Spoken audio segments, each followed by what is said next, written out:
Well, I did say I was going to do some more work to this back scene, so stick around and I'll explain exactly what I've done.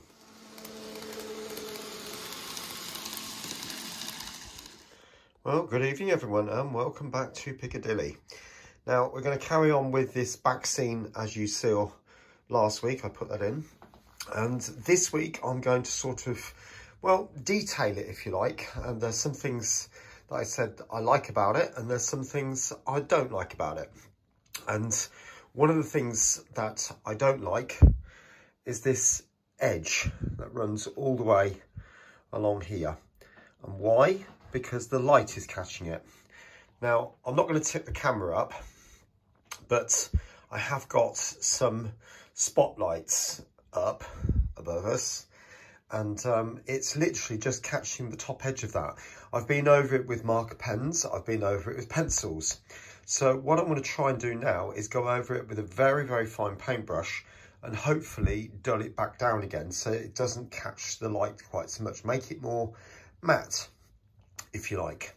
But also, the other thing I want to do is lighten this section off all the more because it doesn't look, even on camera, it doesn't look that much different to what it was when I first printed it off, a little bit, but then also darken this part off by quite a bit more.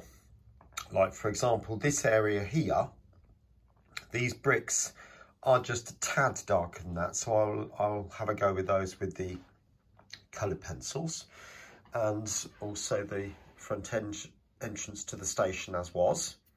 Okay, I've discovered the images on Google Maps Street View, and that's on Fairfield Street. So Fairfield Street sort of connects up to that area over there. That's Fairfield Street, and that works its way underneath the station and then down there and runs between the edge of Piccadilly and what was Mayfield Station. So I will sort of make a little edge and then put the railings on it to give the impression that it does dip down, but that's another video. All right, so, and I also said I will have a go at making these buildings a little bit more 3D. That one and one or two others as well. All right, so let's make a start. Okay, right, like I said, I'm going to start attacking this edge, if you like. Where is it? There, along there.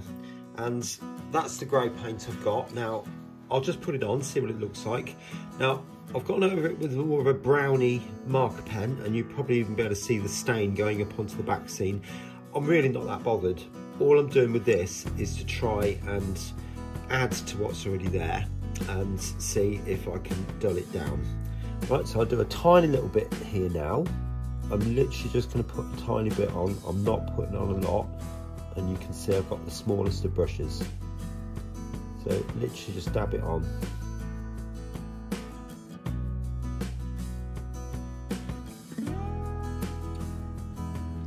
Right, now we'll see what that looks like afterwards. Now I'm hoping that that dark edge will just look like a wall or something like that in the distance. I think it'll blend in, particularly when I darken this area down here, which I want to do. Now I'm going to concentrate on this, which I believe is the car park. Now, looking at pictures of this, it does appear to go all the way up to this point, which I'll just move the camera around so hopefully you can see what I'm talking about. Bring that like that. Because the entrance to the station comes up this ramp and then comes out around like that. So I believe this area here was the car park, and it appears to be two different colours completely, but you've got these large concrete sort of slabs which seem to vary in light grey, dark grey and all sorts. So what I'm going to do is paint the whole lot one general colour with like stripes going back that way, if you like. I say stripes, but it'd be more quite random really. And then we'll put the divides back in afterwards, okay? Because if you notice here, the perspective is way off when I had to straighten the image.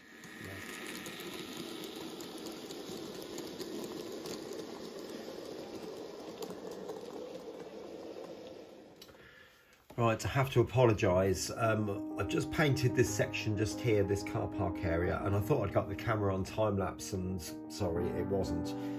There is a warehouse just here, and there is another one directly behind. So what I think I'll do is just paint them on and make them look as reasonable as possible, and take it from there. And then after that, I have noticed the whole of this Mayfield station seems to be quite overgrown with bushes and trees and all sorts, so I'll green all this area up.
Right, you might be able to see that I've just put a few trees at the back here. Looking at Apple Maps, there seems to be trees all over the place.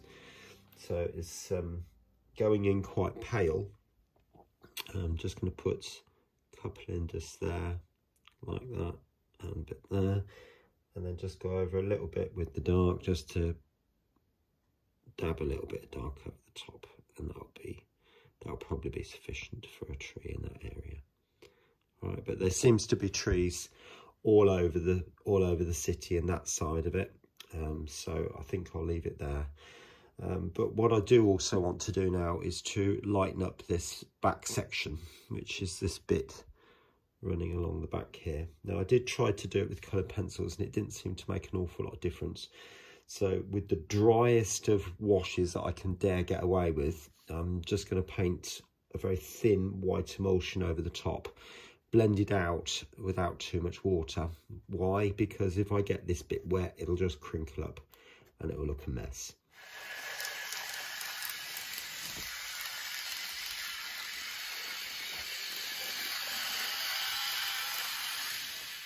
Right, welcome back. I've done a little bit more to the left-hand side of the scene, and I'll show you that a bit later on. But I'm now going to start focusing on these buildings here. I think I'm going to do that one and that one. And I might do that one with the funny bit on the top. That one, we'll see. But so I've made an ever so slightly bigger version, and I've put some deeper colour on it because it is slightly forward in the scene. You'll also notice I've mounted it on some thicker card. Because the idea of this one is that I'm going to create a fold and then stick it back on. Right, so I've been busy making these different parts. So you can see now I've cut this one out, but I've scored that section just down there. Now, the idea is that it's flat at the bottom and pointed out at the top. The reason for that is because it's got to glue to the base, to the back scene itself. So what I've done is I've taken the piece of wall and angled that forward ever so slightly, as if it's giving the impression it is forward of the back bit. Hopefully you can see what I'm doing by that. Okay. Now this bit, this one's slightly different. You can see I've got the angle there, yeah, but obviously the top on this particular instance was too big an overhang, and obviously it would just stick out like that and look a bit odd.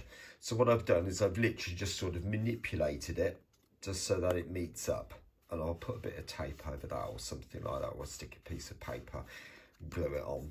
But it gives the impression there that actually there's a little bit of well, movement going on. Well, you know what I'm trying to say. It's more 3D type thing. So I've still got that one to do, so I will work on that. That one, because of the position of it, I will probably just fold and just stick it on as it is. The reason being, because obviously we've got the big cutout at the bottom here where the trains leave Piccadilly from platform 13 and 14. So you're probably not going to notice it so much anyway. All right, and I'm going to leave that building because it's set back a little bit further and I don't think it would look quite right. All right, so I will get that done and I'll show you in a bit.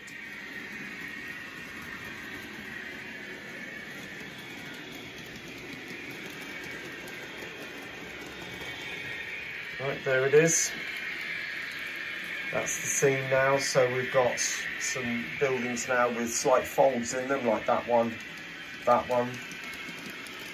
It's probably not quite so visible on camera, but you can see it in reality. I'll take you up there, you might be able to make out there's a slight fold there.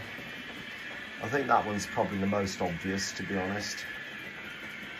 But take you along and I'll give you an overall view. So this area, this building, the old Mayfield station, has been darkened down slightly, or brightened anyway, because objects that are nearer to you tend to be brighter, and objects that go further into the distance tend to fade off and become slightly bluer, to be honest. But I've painted in all these trees, put the extra warehouses in just there. So hopefully that does give you the scene that I was after. All this back section all along here was paled off. Probably the overhead light doesn't do it quite so much justice, to be honest. But then the overall scene of Manchester itself. I mean, some people might say to me, why did you not just buy a cityscape? Well, because it had to be Manchester, didn't it? And if I'm modelling Manchester Piccadilly, or even a representation of it, it needed to be Manchester. And some of these buildings are quite iconic. So it had to be that. Okay.